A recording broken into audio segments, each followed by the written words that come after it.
मयंक अपनी बहनों को बहुत प्यार करता है, लेकिन मयंक की पत्नी सविता इस मामले में मयंक से बिल्कुल ही अलग है। वो अपनी ननदों का जितना बुरा कर सकती है उतना बुरा करती ही रहती है और अपनी ननदों पर हुक्म भी चलाती है। करिश्मा, करिश्मा, तुमने अभी तक नाश्ता नहीं बनाया? तुम्हारे भैया को ऑफिस जाने में देर हो रही है। हाँ भाभी, बस अभी बनाती हूँ। करिश्मा, तुम ये ढीलापन छोड़ दो। कल को पराये घर जाना है। वहाँ अगर तुम इस तरह से काम करोगी तो लोग क्या कहेंगे कि माँ ने और भाभी ने कुछ सिखाया नहीं। और तुम्हारी दोनों बहनें कहाँ हैं? रेशमा मार्केट गई है और मनीषा सो रही है। क्या? सुबह के 8 बज रहे हैं और ये महारानी अभी भी सो रही है? ये कहते हुए सविता अपनी सास दुर्गा देवी के पास जाती है। माँ जी, देख रही हो अपनी बेटियों के तौर तरीके? क्या हुआ बहू, सुबह सुबह क्या कर दिया मेरी बेटियों ने? अरे एक तो अभी अभी उठकर किचन में गई है, दूसरी सुबह सुबह बाहर चली गई और तीसरी अभी तक सो रही है। क्या करूं मैं इन तीनों का, मैं तो परेशान हो गई हूँ। जा जाकर उठा उसे और रेशमा से मैं बात करती हूँ। सविता सीधा मनीषा के कमरे में जाती है और उससे कहती है, महारानी जल्दी उठो, सूरज सर पर आ गया है। भाभी थोड़ी देर और सोने दो ना, मैं रात को लेट सोई थी। वो क्या है ना, यूनिट टेस्ट चल रहे हैं। शराफत से उठती है या नहीं, या फिर पानी की भरी बाल्टी डालूं तेरे ऊपर? नहीं नहीं भाभी, मुझे बिस्तर में नहीं नहाना, उठती हूँ मैं। मनीषा जल्दी से उठकर बाथरूम में चली जाती है।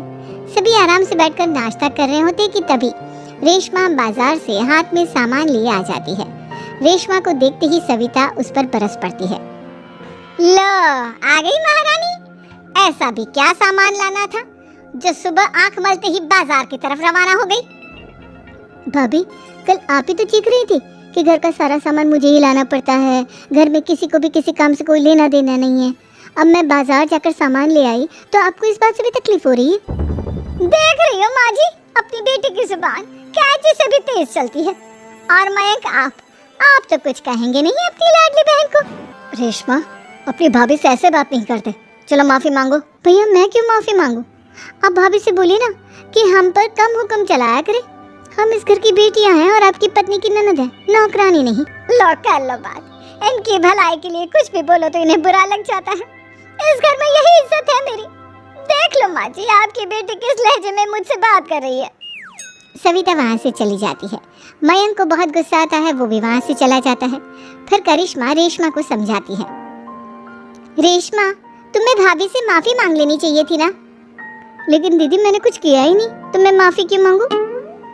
हाँ करिश्मा दीदी, रेशमा दीदी जैसे ही घर में आई भाभी ही उन पर चिल्ला रही थी। हाँ, मैं मानती हूँ कि गलती भाभी की थी।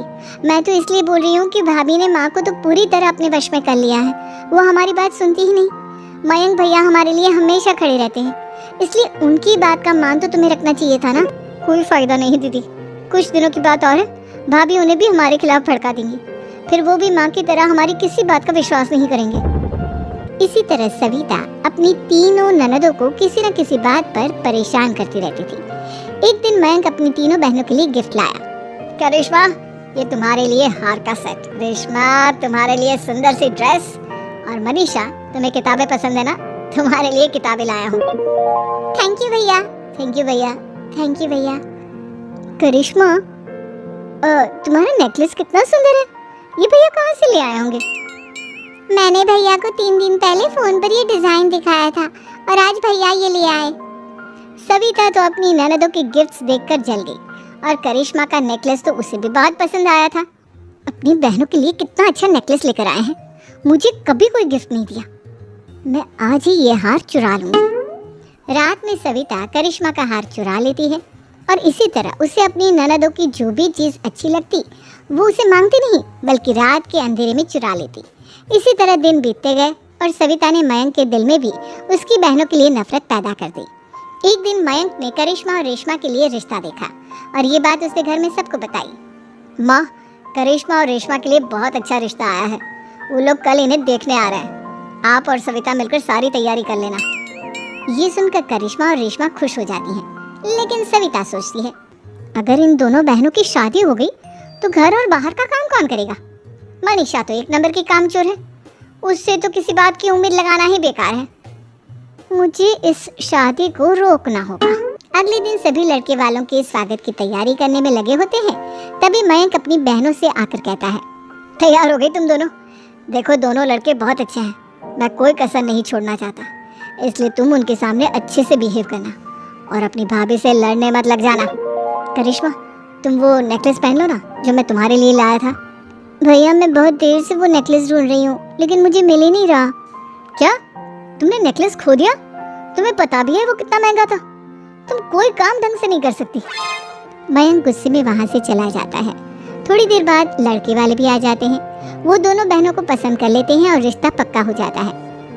लेकिन सविता के दिमाग में तो कुछ और ही खिचड़ी पक रही थी। वो पंडित जी के पास करिश्मा की कुंडली लेकर जाती है और उन्हें पैसे देकर करिश्मा की कुंडली बदलवा देती है। जब लड़के वालों के पास करिश्मा की कुंडली जाती है तो वो दुर्गा को फोन करते हैं। बहन जी, हमने करिश्मा की कुंडली अपने पंडित जी को दिखाई थी। आपकी बेटी की कुंडली नहीं बल्कि दोषों का पिटारा है। देखिए, मैं और मेरे पति इन सब बातों में बहुत विश्वास करते हैं, इसलिए हम आपकी बेटी से अपने बेटे की शादी नहीं करा सकते। इस तरह करिश्मा का रिश्ता टूट जाता है और सभी घर वालों को बहुत दुख होता है। अब कविता सोचती है, चलो करिश्मा का तो रिश्ता टूट गया, अब रेशमा का भी रिश्ता तोड़ना है। क्या करूं? अब सविता आवाज बदलकर किसी अननोन नंबर से रेशमा के होने वाले ससुराल में फोन करती है। हेलो, मैं कौन हूँ कौन नहीं ये आपके लिए जानना जरूरी नहीं, बस इतना सुन लो कि रेशमा का 2 साल से किसी के साथ अफेयर चल रहा है। बस रेशमा का रिश्ता तोड़वाने के लिए सविता का इतना कहना काफी था। अब रेशमा का भी रिश्ता टूट गया। मयंक और दुर्गा देवी ने रेशमा को खूब खरी खोटी सुनाई और उससे बार बार उस लड़के के बारे में पूछने लगे। आप दोनों मुझे क्यों परेशान कर रहे हो? अरे कोई लड़का होगा मेरी लाइफ में तो मैं बताऊंगी ना, जब कोई है ही नहीं तो कहाँ से लाऊं मैं कोई लड़का? तो तेरे होने वाले ससुराल वालों को फोन किसने किया था? माँ, मैं नहीं जानती किसने फोन किया था, मैं सच कह रही हूँ। मैं तो पहले ही कह रही थी इसकी लगाम खींच कर रखो, लेकिन मेरी सुनता ही कौन है। आप चुप रहिए भाभी, ये सब आपका ही किया धरा है। अब तीनों बहनों को विश्वास हो जाता है कि ये सब उनकी भाभी ही कर रही है। तीनों बहनें अपनी भाभी को सबक सिखाने के लिए एक वकील कर लेती हैं और घर में हिस्सा मांगना। देखो भैया, माँ बाप की जायदाद में जितना बेटों का हक होता है उतना ही बेटियों का, इसलिए इस घर के 4 हिस्से होंगे और हमें अपना हिस्सा चाहिए। मैंने तुम्हारे लिए क्या क्या नहीं किया और तुम इस घर में हिस्सा मांग रही हो? भैया, आप और माँ हम बहनों की कोई बात नहीं सुनते हो और भाभी हमारी शादी नहीं होने देगी क्योंकि उन्हें लगता है कि आप हमारी शादी में ज्यादा पैसा लगाओगे और उन्हें हम जैसी फ्री की नौकरानी कहाँ मिलेगी।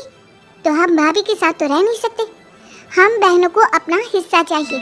अरे तुम्हें शर्म आनी चाहिए अपनी भाभी पर ऐसा इल्जाम लगाते हुए, वो तुम्हारे बारे में कितना सोचती है। हाँ माँ, भाभी हमारे बारे में बहुत सोचती है, दिन रात बस यही सोचती रहती है कि किस तरह से अपनी तीनों ननदों को परेशान करूं और कभी मुझे पढ़ने भी नहीं देती।